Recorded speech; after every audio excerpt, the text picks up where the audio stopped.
D'autres services publics de notre région souffrent de ce manque de moyens humains, moyens financiers. Nous parlons des hôpitaux ce midi avec notre invité. Bonjour Alain Brunel, vous êtes député communiste de la 16e circonscription du Nord, ça se trouve dans le Douaisis. Vous avez fait de la santé pour tous votre combat. Et ce malaise, vous l'avez fait mettre en musique dans un slam, le clip État d'urgence, vu je crois plus de 600 000 fois en quelques jours.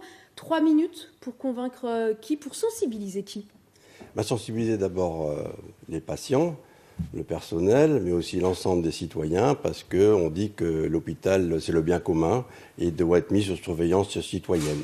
Je dis souvent, la santé, ce n'est pas une marchandise. C'est avant tout des hommes et des femmes qui sont là pour se faire soigner, qui sont là pour être écoutés. C'est aussi du personnel qui est très performant. Et grâce à ce personnel, c'est le service public qui tient le coup.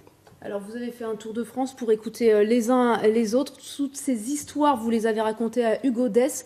C'est le slammer, on va regarder ensemble un extrait. Entre les gamins qui naissent, les accidents et les vieux, entre état et urgence, j'ajoute un D au milieu. J'ai vu ce vieil homme qui pour dormir contre les pilules qu'il avale. J'ai vu des proches tremblants de peur, en train d'attendre dans l'hôpital. J'ai vu des docs faire brancardier, des brancardiers faire secrétaire. J'ai vu ces hommes, ces femmes, j'ai vu leur enfer. À chaque fois que je vois un patient, je vois une impatience. Et sa santé s'éteint là où il n'y a plus de dépenses. État d'urgence, on est passé de France à souffrance, ils veulent optimiser. Passer de France à souffrance, c'est-à-dire que notre France va encore creuser le fossé peut-être entre les personnes qui auront les moyens de se diriger vers les cliniques privées et les autres plus modestes qui vont être dirigés dans des hôpitaux où il faut quelquefois, on le sait bien, attendre des heures avant d'être pris en charge.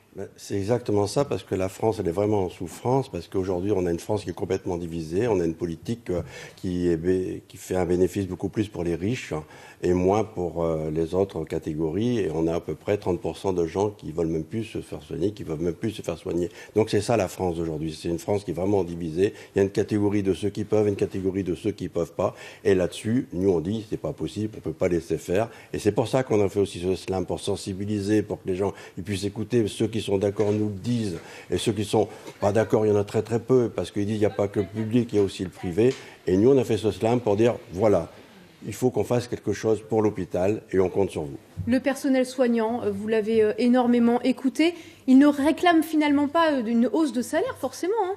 Non, le personnel soignant dit on est à bout de souffle, on n'en peut plus, il y a de burn-out, on nous appelle chez nous, on fait abstraction de notre vie privée parce qu'on nous appelle pour aller travailler pendant nos congés, pendant nos temps de pause. Nous, on demande simplement, pour honorer ce qu'on fait d'abord, parce qu'on aime bien notre boulot, on demande d'avoir plus de moyens, plus de personnel pour pouvoir être auprès des patients, pour pouvoir faire notre travail. On dit souvent, on a appris le protocole de bientraitance et maintenant on est dans la maltraitance. On a vu énormément de fermetures de services, on pense à Lens, on pense à Béthune, on pense aussi à l'hôpital de Dechy où vous avez vu entouré de centaines de personnes faire une chaîne humaine.